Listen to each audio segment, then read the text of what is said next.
அஷ்மிதாவுடைய கணவரான virtual warrior விஷ்ணுவோடைய கேஸை handle பண்ணக்கூடிய அட்வொகேட் பிரியதர்ஷினி இன்னைக்கு பிரஸ் மீட் ஒன்று கொடுத்திருக்காங்க.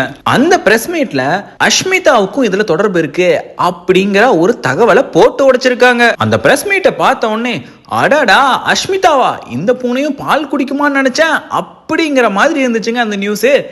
என்னன்னா விஷ்ணு சொன்னது எல்லாமே அந்த எதிர்த்தரப்பினர் என்னுடைய போனை வாங்கிட்டாங்க, ஹேக் பண்ணிட்டாங்க, ஃபேஸ் ஐடி யூஸ் பண்ணி டீட்டெயில்ஸ்லாம் எடுத்துட்டாங்கன்னு தான் சொல்லியிருந்தாரு. ஆனால் அஷ்மிதா தான் அந்த ஃபோனை அந்த தரப்பினர்கிட்ட இருந்து வாங்கி மொத்த வேலையும் பார்த்துருக்காங்க. ஐடி பேரை மாற்றினதும் அவங்க தான், டேட்டா எடுத்ததும் அவங்க தான். இன்னும் கரெக்டாக சொல்லணும்னா அந்த வீட்டுக்கு விஷ்ணு தான் வாலண்டியராக போயிருக்காரு. எனக்கு ரொம்ப ஸ்ட்ரெஸ்ஸாக இருக்குது, ரிலாக்ஸேஷனுக்காக நாங்கள் வீட்டுக்கு வரேன்னு கேட்டிருக்காரு. இவங்களும் போயிருக்காங்க. போன இடத்துல எனக்கு பியர் வேணும்னு கேட்டிருக்காரு. இவங்க வாங்கிட்டு வர முடியாதுன்னு சொன்ன உடனே சரி நானே போய் வாங்கிட்டு வரேன்னு இவரே போய் வாங்கிட்டு வந்திருக்காரு. அப்படிதான் இவர் கையில் பியர் பாட்டிலும் இருந்திருக்கு. அந்த பொண்ணுக்கு இவர் பண்ண அந்த சேட் தான் பெரிய விஷயமா பேசப்பட்டுச்சு. அது மியூச்சுவல் கான்சென்ட்ல இருந்த சேட் பாக்ஸ் தான் அப்படின்னு விஷ்ணு தரப்புல சொன்னாலுமே அப்படிலாம் கிடையாது. வாலண்டியரா விஷ்ணு டெக்ஸ்ட் பண்ண உடனே அந்த பொண்ணு ரெஸ்ட்ரிக்ட் பண்ணிடுச்சு, நான் உனக்கு தங்கச்சி மாதிரின்னு சொல்லிருச்சு. அன்பரும் தங்கச்சின்னு சொல்லி ஒத்துக்கிட்டாரு. அதுக்கு அடுத்த நாளே உன்னை என்னால் தங்கச்சி மாதிரி பார்க்க முடியலன்னு சொல்லிட்டு திருப்பியும் அவர் தான் ஸ்டார்ட் பண்ணி அபியூஸ் பண்ண ஆரம்பிச்சிருக்காருங்கிற மாதிரியான தகவலையும் அட்வொகேட் பிரியதர்ஷினி சொல்லியிருக்காங்க. எல்லாம் ஓகேப்பா, போலீஸ் கம்ப்ளைண்ட் ஏன் கொடுக்கல, அதுதான் மிகப்பெரிய ஒரு கொஸ்டின் மார்க்காக இருக்கு. போலீஸ் கம்ப்ளைண்ட் கொடுத்தா அஷ்மிதாவுடைய லைஃப் பாலா போயிடுமே.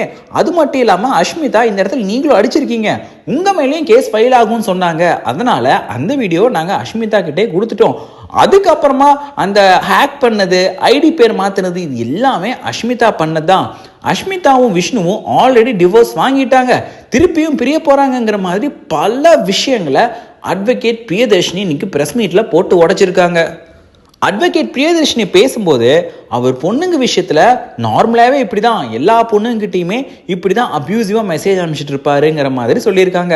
அண்ட் ஃபோரெக்ஸ் ஸ்கேம்ல இவரை பத்தி கம்ப்ளைண்ட் கொடுக்க வந்த பல பேர் பொண்ணுங்க கிட்டையும் இந்த மாதிரி நிறைய சில்மிஷங்கள் பண்ணியிருக்காங்கன்னு சொல்லிட்டு எவிடன்ஸோட ப்ரூவ் பண்ணியிருக்காங்கிற மாதிரியான விஷயத்தையும் இதில் ஆட் பண்ணியிருக்காங்க.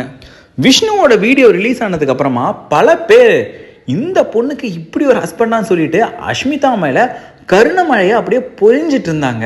ஆனால் இப்போ அட்வொகேட் பிரியதர்ஷினி கொடுத்த பிரஸ் மீட்டுக்கு அப்புறமா அஷ்மிதாக்கு இதில் பெரிய ஒரு லிங்க் இருக்கும் போலயே அப்படிங்கிற ஒரு கோணத்திலையும் சந்தேகம் எழ ஆரம்பிச்சிருச்சு. இந்த இஷ்யூவை கேள்விப்படும் போது நீங்க என்ன நினைக்கிறீங்க? விஷ்ணு தரப்புல உண்மையாவே நியாயம் இருக்குன்னு நினைக்கிறீங்களா? அஷ்மிதா உண்மையாவே அப்பாவே இருக்காங்கன்னு நினைக்கிறீங்களா? இல்ல இந்த விஷ்ணுவை போட்டு அடிச்சாங்களே அவங்க தரப்புல ஒரு பெரிய நியாயம் இருக்குன்னு நினைக்கிறீங்களா? இது எல்லாத்தையுமே கமெண்ட் பாக்ஸ்ல பதிவு பண்ணுங்க. மறக்காம சேனலை சப்ஸ்கிரைப் பண்ணுங்க, பெல் பட்டனை கிளிக் பண்ணுங்க.